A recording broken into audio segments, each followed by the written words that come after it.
Hello guys, so kilala nyo na ako. Si Boy Mapagmahal, Rapa Boy. So ngayon, kanina may pumunta rito nag-visit sa atin na si Manong, si Tatay. Ngayon, problema niya tong fiesta niya yan.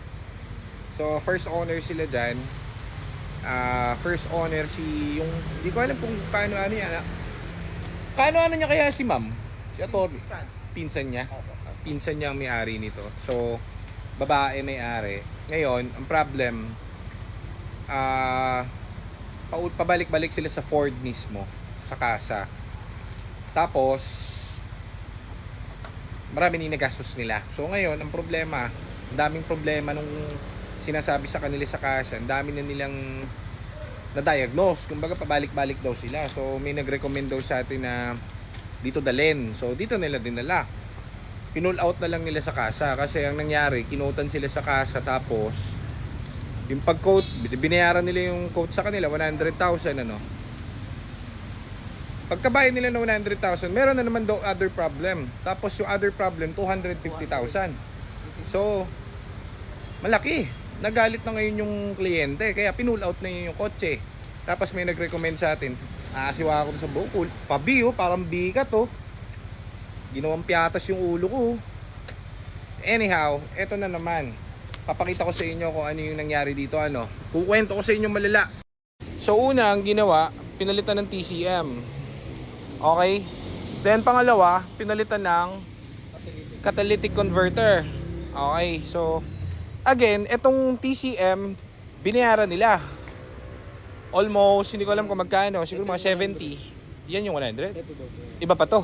Iba pa to. Aba, matindi. Okay, so ang code nito, ang code kasi niyan anong code niyan lumabas kanina? Friction element A stock on. Ang problem, ito yung pinalitan. So ngayon, syempre, gulong-gulo ng gulong-gulo ng isip nung may-ari. Kasi may babayaran na naman 250, hindi na kinaya ng power. So dito na dinala. Ngayon, upon checking, kami ang nag-check, friction element lang. So shift fork ang problem niya. Tinry muna namin i-reprogram kasi gusto ko hindi siya gumasto. Sabi ko, program muna natin kasi kung sira yan, sira din yung shift fork niyan. Anong tawag dito? Ganun din, ibababa pa rin yung tranny. So at least, try muna natin yung software side. Program muna natin. Kaso hindi pumasok sa program eh. Hindi kinaya. So ngayon, talagang shift fork. Sabi ko, dun sa may-ari, baka yung una, yan na talaga ang code niyan, hindi TCM. And nagtataka ako, big question mark kasi, guys, ang TCM may recall yan ng 10 years. Ilang beses na ako nagpa-recall yan sa mga kotse ko. Sureball yan. Ngayon, kahit out of 10 years pa, in-email ko lang si Ford, mabait sila, pinasok pa rin nila sa warranty yung kotse ko. Ang kotse nila is Ford Fiesta 2016, 10 years ng warranty, pasok pa siya sa warranty. Yung mga pina-recall ko dati, parang 2013, 13 yun. 13, libre yun zero, walang babayaran. Sa Ford mismo. Ngayon, nagtataka ako, ba't sa kanila pinabayaran yung yung TCM? Dapat doon, zero. Di ba? Ayan, pakita mo. 100,000. 100,000. Ang masakit doon, okay na sana eh. Uubra na eh. Ang problema, may sira pa rin daw. So hindi ko naman inaani yung mga tumingin kasi kanya-kanya naman tayo ng opinion. Kaya ako, no fix no pay. Kapag ito, hindi po yan umandar, pag pinalitan natin yung shift part niyan, wala kayong babayaran, zero. Piso. O kahit piso. Kaso, ang masaklap doon, meron tayo niyan, pinagoogle ko kayo. May attorney pala yung may-ari, yung babae.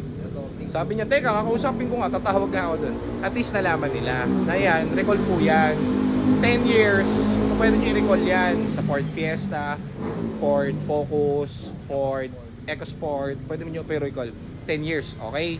So para lang alam nyo, pwede nyo Google yan. Kahit ibang bansa, meron sila yan, hindi lang sa Pilipinas, okay? So yun lang, tapos titignan natin kung anong hatol natin dito. Pero we eat and breathe sa mga ganitong model, kaya imposible itong hindi magawa. So dinala ngayon, anong araw ngayon? November Wednesday. Bukas ng tanghali, hapon, tapos na to. Babalitan natin kay ma'am. Ang gusto lang naman ng may-ari ay magamit yung kotse, pero maggumastos sila. So sana mabalik sa kanila yung money, yung pera. So ayun, may titirahin tayong Fiesta ngayon. Dadali na natin ito sa kabila para operahan. So, para magamit na agad. Kasi kanina, parang kabayo eh. Di ba? Imagine nagbayad ka tapos hindi gumagana, hindi sira pa rin. So, ano mararamdaman ng kliyente? Siyempre, mabuburiyo yun. Di ba? Tapos namatayan pa si sir kanina, akala niya, hindi na siya Aandar. aandar. So, di ba? Oh, yun yung masaklap na ano. Ewan ko kung paano gagawin ni Ma'am doon. Pero attorney naman siya, so kakausapin daw niya yung sa kasa mismo. Tapos, sabi ko, sabihin nila yung sa about sa recall. Dapat kasa, alam nila yun. Ayun lang naman. So, nakwento ko lang sa inyo at meron na naman tayong bagong dating na pasyente. Ang tawag dito, Ford Fiesta. So, tirahin natin